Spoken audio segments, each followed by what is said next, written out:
कार्यक्रम की भूमिका, प्रस्तावना, ये सब हमारे बीच में आ गई। अखिल भारतीय इतिहास संकलन समिति का भी एक परिचय 2-3 वक्ताओं ने कम अधिक शब्दों में हमारे बीच में रख दिया, जिनके कारण से आज ये कार्यक्रम है। उसी प्रकार से यहाँ पर धरोहर संरक्षण समिति नीमूचाना ऐसा लिखा हुआ है, और यदि वास्तव में ये बन गई है तो ऐसे समिति का और समिति के समस्त पदाधिकारियों का मैं सबसे पहले अभिनंदन करता हूँ।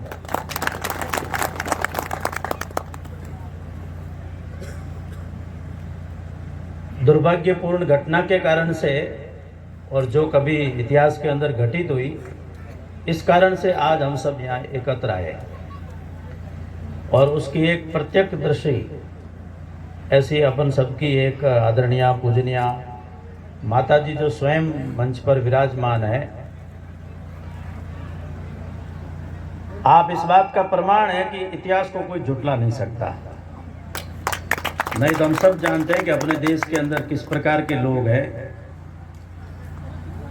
जो अर्थ का अनर्थ बना देते हैं, लेकिन आज वास्तव में किसी ने इतिहास को ठीक जानना चाहिए तो उसके प्रत्यक्ष प्रमाण ये पूज्य माता जी हमारे सामने मंच पर विराजमान है।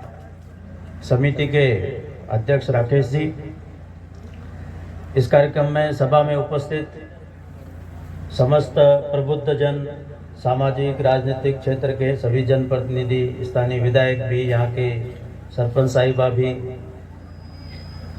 और बड़ी संख्या में यहाँ पर माता बहनें भी उपस्थित है। हम राजस्थान के लोग हैं तो हमारे यहाँ पर वो घूंघट लंबा रखने की प्रथा है। ये माता जी 111 वर्ष के हैं, ये भी पल्ला करके अभी पानी पी रहे थे। तो ऐसी अनेक माताएं भी यहाँ पर बैठी है। मैं नहीं समझता कि आप कितना इस कार्यक्रम को और समझ पाएंगे, लेकिन जो आपकी श्रद्धा और आस्था है, जो आशीर्वाद इस सभा को आपने दिया, ऐसी सब माता बहनों को भी मैं प्रणाम करता हूँ। कार्यक्रम में उपस्थित समस्त युवाजन, मीडिया के अपने अनेक बंधु भी होंगे, और जो दूर दूर खड़े हैं उनसे मेरा निवेदन है कि हो सकता है कुछ कुर्सियां नहीं हो तो आप थोड़े नज़दीक आ जाएंगे तो और सभा का सुंदरता बढ़ जाएगी। आज का ये कार्यक्रम रखने के पीछे जो मनोभाव जो एक है वो वैसे तो व्यक्त हो गया, लेकिन ये एक प्रकार से शुभारंभ है, इसलिए यहाँ समिति बनी, बहुत अच्छा।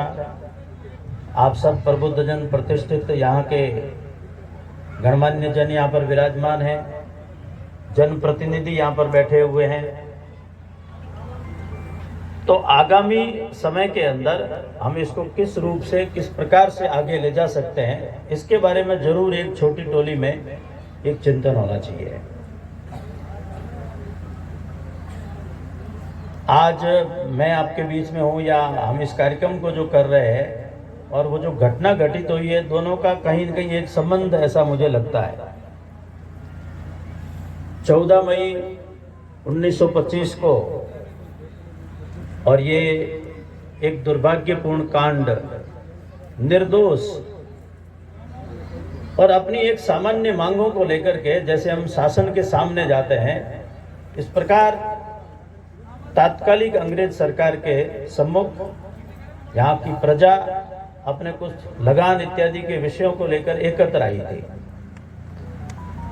और वहां पर बिना किसी सूचना के, चेतावनी के, निर्देश के, आदेश के, ऑर्डर के, और अंधाधुंध जिस प्रकार के मशीन गन से, बंदूकों से, तोप से, और जो एक हमला किया गया जैसे कोई शत्रु सेना के साथ में युद्ध होता है, उसको घटित हुए हुए ये 99 वर्ष हो गए। और इसलिए आज जब मैं यहाँ से बोलता हूँ और मेरी जो प्रेरणा है उसको भी 99 वर्ष हो गए। तो 14 मई को ये घटना घटित हुई और 27 सितंबर को राष्ट्रीय समसैनिक संघ का काम 1925 में नागपुर में प्रारंभ हुआ। तो संघ अपना शताब्दी वर्ष मना रहा है, तो आज हम ये संकल्प ले सकते हैं क्या, ये जो 100वां वर्ष होगा इस घटना को, तो देश ही नहीं संपूर्ण विश्व के अंदर हम इस बात को स्थापित कर देंगे कि अंग्रेज कितने क्रूर थे और जिन दुष्ट वृत्ति के लोगों ने और हमारे इतिहास को तोड़ मरोड़ करके पेश किया, सच्चाई को दबाने का प्रयास किया, उन सबको भी एक चेतावनी होगी, एक आईना दिखाने जैसा काम होगा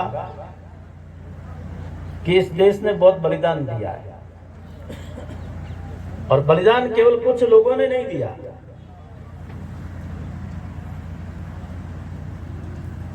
और इसलिए जब देश के बारे में हम विचार करते हैं तो भारत एक बहुत प्राचीन राष्ट्र है। आप जो बात समझ सकते हैं, इसलिए हमको ये समझाया गया 1947 के अंदर जब देश का विभाजन हो गया, we are nation in the making, हम राष्ट्र बनने जा रहे हैं। क्या इस देश में विद्वान नहीं थे, इतिहासकार नहीं थे, मीडिया के लोग नहीं थे? जरा उनको पूछ लेते कि 1947 से पहले तुम कहां रहते थे? देश के विभाजन को, दिस इज सेटल फैक्ट, ये स्थापित सत्य, इसको स्वीकार कर लो।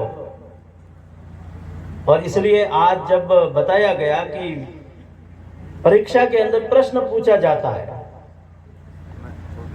अब छोटे बच्चों को पूछेंगे तो वो तो कहते हैं कि नींबू चना की बात कर रहे हो क्या आप, क्यों किसी ने बताया ही नहीं। कॉलेज विद्यार्थी को कहेंगे तो वो 2 लाइन यदि जानता कि वो लिख देगा कि बानसूर के पास में कोई एक गांव है, अंग्रेजों ने उस समय कुछ लोगों को मारा था। ये क्यों है? क्योंकि गलत दृष्टि से, गलत तरीके से कुछ बातों को स्थापित किया गया, आज की भाषा में जिसको नैरेटिव या विमर्श कहते हैं। लेकिन हम बहुत प्राचीन राष्ट्र के लोग हैं साहब, हमारे पूर्वजों ने इसको जमीन का टुकड़ा नहीं माना, हमारे पूर्वजों ने केवल इसको देश नहीं माना, हमारे पूर्वजों ने कहा ये मातृभूमि है। और इसलिए आज भी जब हम जय बोलते हैं तो भारत माता की जय बोलते हैं। विश्व के अंदर कोई ऐसा देश नहीं है जिस देश की धरती के रहने वाले लोग अपने देश की धरती को माता कहते होंगे। हम उनसे आग्रह करते हैं भाई तुम मदरलैंड कह दो, मादरे वतन कह दो, लेकिन ये कहने में भी लोगों को शर्म आती है। लेकिन जब हमारे पूर्वजों ने ये रखा है तो उसके पीछे एक भाव था कि देश हमें देता है सब कुछ, हम भी तो कुछ देना सीखें। ये धरती माँ क्यों है? यदि कोई इसमें से चुनौती देता है, चैलेंज करता है, तो किसी अच्छे जवान तगड़े आदमी को, पहलवान को, हमारे यहाँ तो पहलवान, हरियाणा नजदीक के लिए पहलवान भी खूब होंगे, यहाँ पकड़ करके किसी कमरे में बंद कर दो, 5-7 दिन तक इस धरती से पैदा होने वाला अन्न, जल, वायु कुछ भी उसको मत दो, और 7 दिन बाद के कमरे के बाहर निकालना और फिर उनको कहना आ जाओ अखाड़े के अंदर थोड़ा उतर जाइए, तो संभव नहीं होगा। क्योंकि हमारे जो जीवन संचालन होता है वो इस धरती पर अन्न उपजने से, यहाँ बहने वाली नदियों से, जल से, यहाँ पर जो पेड़ पौधे वनस्पति है उनकी हवा से हमारी प्राण वायु हमको मिलती है। और इसलिए संपूर्ण प्रकृति के साथ में हमने एक रिश्ता जोड़ा, नदियों के साथ, पहाड़ों के साथ, पर्वतों के साथ, पेड़ों को हमने पूजा, पशु पक्षी। हमारे यहाँ परिवार की कल्पना पति पत्नी और बच्चे नहीं था, घर की बिल्ली भी परिवार की सदस्य थी, इसलिए बिल्ली मौसी, सूरज दादा, पहली रोटी गाय को, दूसरी कुत्ते को, गौ माता। ये क्यों था? क्योंकि ये हमको ये बताया गया कि ये जो भगवान ने सृष्टि बनाई है, जो प्रकृति है, इसका सम्मान करो, इनके साथ में समन्वय रखो, तालमेल रखो, तो हम आराम से अपने जीवन का व्यापन करेंगे। इसका शोषण मत करो, जितना जरूरी है उतना लो। और बाद में जब हमने इसका दोहन शुरू कर दिया, शोषण शुरू कर दिया, तो आज अनेक प्रकार के संकट भी है। लेकिन भारत के प्रति एक भक्ति की भावना ये हमारे पूर्वजों ने बहुत प्राचीन काल से दी है। ऐसा हमारा एक दुनिया में सबसे प्राचीन, हमारे यहाँ पर कहा है तम देव निर्मितम देशम, ये जो राष्ट्र है, ये जो भूभाग है, ये देवताओं द्वारा निर्मित है। मनुष्य यदि इसको बांट दे तो इसको कभी स्वीकार नहीं किया जा सकता।